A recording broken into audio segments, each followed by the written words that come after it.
এতদিনের জুলুমের একটা পরিবর্তন হবে। আমরা স্বপ্ন দেখেছিলাম প্রত্যেকটা ঘুরে ধরা সিস্টেম 53 বছরের জঞ্জাল শেষ হয়ে আমরা নতুন করে একটা বাংলাদেশ দেখতে পাবো। কিন্তু বিগত 2 বছরে আমাদের যতটুকু প্রত্যাশা ছিল আমরা ততটুকু না পাওয়ার কারণে জাতীয় নাগরিক পার্টি এনসিপি আমরা মনে করেছি এখন আর সময় নেই ঢাকা সহ শহরগুলোতে বসে রাজনীতি করার। বাংলাদেশের রাজনীতিতে একটা পরিবর্তন লাগবে। আমাদের প্রত্যেকটা উপজেলা ইউনিয়নে যেতে হবে, মানুষের সাথে মিশতে হবে, কথা বলতে হবে, রাস্তাঘাট দেখতে হবে, স্কুল কলেজ দেখতে হবে।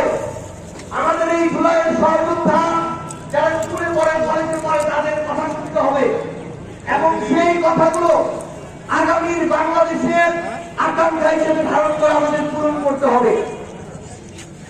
সেই লক্ষ্যে আমরা এবার আমাদের জুলাই পদযাত্রায় 5টা বিষয় নির্ধারণ করেছি। প্রথম বিষয়টি হচ্ছে সংসদে আমাদের মন্ত্রী প্রতিমন্ত্রীরা বলছে যে বাংলাদেশে নাকি কোনো বিদ্যুতের সংকট নাই। বলেছে যেটা লোডশেডিং হচ্ছে সেটা লোডশেডিং না, বাংলাদেশে কোনো বিদ্যুৎ সংকট নাই। এখন আপনারা আমাদের এই উল্লাপাড়াবাসী সর্বস্তরের অভ্যুত্থানের ছাত্র জনতা আপনারা আপনাদের জায়গা থেকে রায়